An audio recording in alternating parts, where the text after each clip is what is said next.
अमीर ननद की गरीब भाभी। रीना एक मध्यम परिवार की लड़की थी, लेकिन उसकी भाभी शिवानी एक बड़े घर की बेटी। शिवानी की शादी अभिषेक से लव मैरिज थी। अरे भाभी, ये कितना अच्छा सूट पहना है आपने। काश ऐसा मैं भी पहन पाती। अरे क्यों नहीं रीना, वैसे भी तुम्हारा और मेरा नाप तो एक ही है, जब मन करे पहन लेना। भाभी, आपको आपके पापा ने कितने अच्छे कपड़े गहने दिए हैं। मैं उनकी इकलौती बेटी जो हूँ। बेटी तो मैं भी इकलौती हूँ, लेकिन क्या करे, पापा है नहीं, पता नहीं कैसे होगी मेरी शादी। तभी वहाँ शिवानी की सास आ जाती है। अरे क्यों नहीं करेगा भाई तेरी शादी धूमधाम से, आखिर जिम्मेदारी है तो उसकी। और वो दिन भी आ जाता है जब रीना की शादी तय हो जाती है। अभिषेक, क्या हुआ? आप इतने परेशान तो कभी नहीं दिखे, कोई बात है तो बताइए मुझे। अरे शिवानी, वैसे तो शादी का सारा इंतजाम हो गया है, लेकिन गहनों का रेट तो आसमान छू रहा है।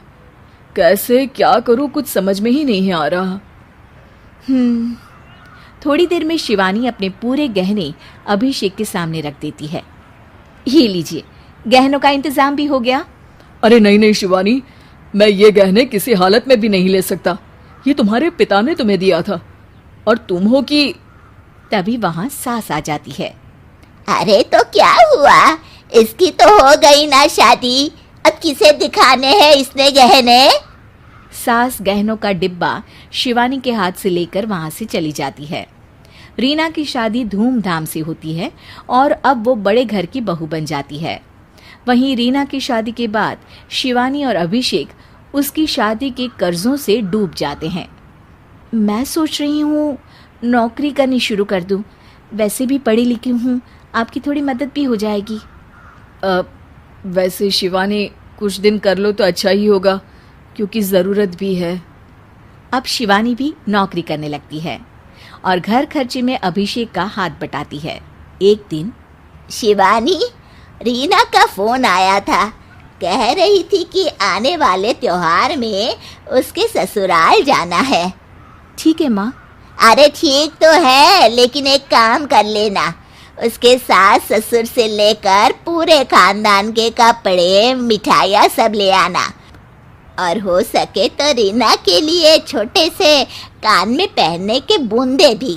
और क्या है ना, शादी में उसे सारी बड़ी बड़ी कान की ज्वेलरी दी थी, घर में पहनने के लिए तो उसके पास कुछ भी नहीं है।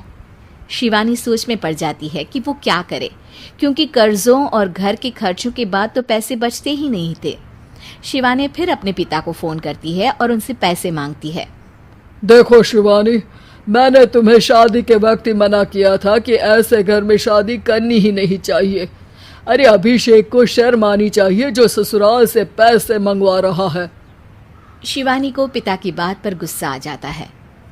आप मेरे पिताजी हैं और मैं परेशान थी, इसलिए आपसे मदद की उम्मीद की पापा। अभिषेक को तो पता भी नहीं है कि मैंने आपसे पैसे मांगे हैं। शिवानी सोचती है कि वो अभिषेक से बात करे, लेकिन फिर उसे लगता है कि वो टेंशन ले लेगा। तभी शिवानी की नज़र हाथ के कंगन पर पड़ती है, सीधे बाजार जाती है और उसे बेचकर ननद के घर ले जाने का सारा सामान लेकर आती है और सास के सामने रख देती है। हाँ ठीक है, लेकिन फल थोड़े और अच्छी क्वालिटी के होने चाहिए थे। शिवानी कुछ नहीं कहती, वहां से चली जाती है। एक दिन शिवानी, रीना का फोन आया था, बहुत रो रही थी। क्यों माँ, क्या हुआ?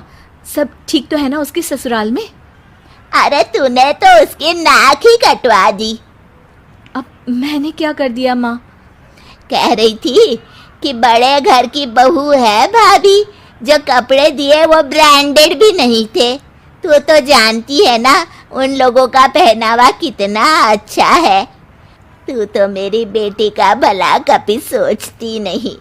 हाय भगवान, अरे बड़े घर की बहू है, इसी बात की जलन है ना तुझे, लेकिन याद रख मेरी बेटी का सोचने के लिए भगवान है, तुम लोग कभी उसका बुरा नहीं कर पाओगे।